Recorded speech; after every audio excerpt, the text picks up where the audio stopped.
অর্থবহ হয়, একটা মিনিংফুল জায়গায় আমরা যেতে পারি। সেই জন্যে আমাদের একটা পরিকল্পনা, সেটা হচ্ছে যে আমরা কয়েকজন মিলে কথা বলেছিলাম। যেমন আমি বলি যে বন্ধুত্বের বন্ধন যে নামটা দেয়া, এই নামের সাথে বন্ধুত্ব বন্ধন হলো ফাউন্ডেশন লেখার কথা ছিল। আমি বললাম যে আসলে ফাউন্ডেশনের তো একটা আইনি ভিত্তি থাকে।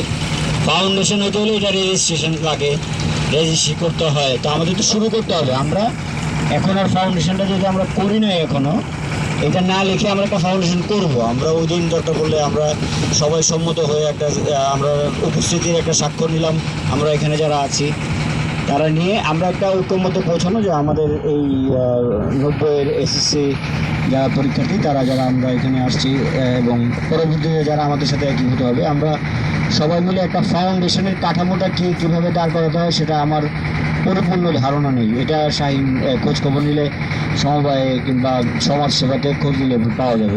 যদি আমাদের সামর্থ্যে তুলায় আমাদের জন্য সম্ভব হয় কাউকে সহায়তা করা আমাদের নিজেদের মধ্যে, তারপর সামাজিকভাবে যদি আমরা কোনো বিষয়ে কোনো ভূমিকা রাখতে পারি, এলাকার কোনো বিষয়ে, সেটা আমরা রাখলাম। কিন্তু এটা সম্পূর্ণ একটা অরাজনৈতিক সংগঠন হিসেবে থাকবে। এবং আমার ব্যক্তিগতভাবে আমার রাজনৈতিক মতাদর্শ আছে, আমার রাজনৈতিক মত, সেটা আমি এই জায়গার মধ্যে কখনো প্রতিফলন করব না। আমাদের সবাই প্রত্যেকেরই আলাদা আলাদা থাকতে পারে কিংবা থাকবে, আছে, ভবিষ্যতে হতে পারে। এটা যাতে আমরা এই উদ্দেশ্যে ব্যবহার না করা হয় সেই বিষয়টা থেকে আমরা খেয়াল রাখবো। এবং আমাদের টার্গেট থাকবে হচ্ছে সোশ্যাল ওয়ার্ক। এই যে আমরা একসাথে হতে পেরেছি, আমরা একসাথে হওয়ার যে শক্তিটা, এই শক্তিটা আমাদের সবার নিজস্ব প্রয়োজনে, আমাদের এই যারা সদস্য, এই আমাদের যারা এসএসসি 90 তারা প্লাস সমাজের যাদেরকে সহায়তা করলে আমরা মনে করবো যে আমাদের অতি ক্ষুদ্র হোক, আমাদের পক্ষ থেকে কোনো ভূমিকা রাখা সম্ভব, সেটা আমরা করতে পারবো। তো এই বিষয়ে আমাদের তো মোটামুটি একমত আছি না আমরা সবাই?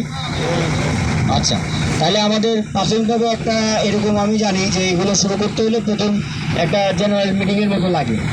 আমরা সবাই যে আমরা কিছু যাতে করতে পারি এরকম একটা সবাই বলছে, তোমরা সবাই বলছো, কারণ কি কিছু করতে হলে কিন্তু আজকে আমরা একতা থাকতে হইব। প্রথম কথা যে দিলে একতা থাকতে হইব, এবং হঠাৎ করে একটা জিনিস লাগবো। এমনকি আমি 30 জন 40 জনের রেখে তো সম্ভব না।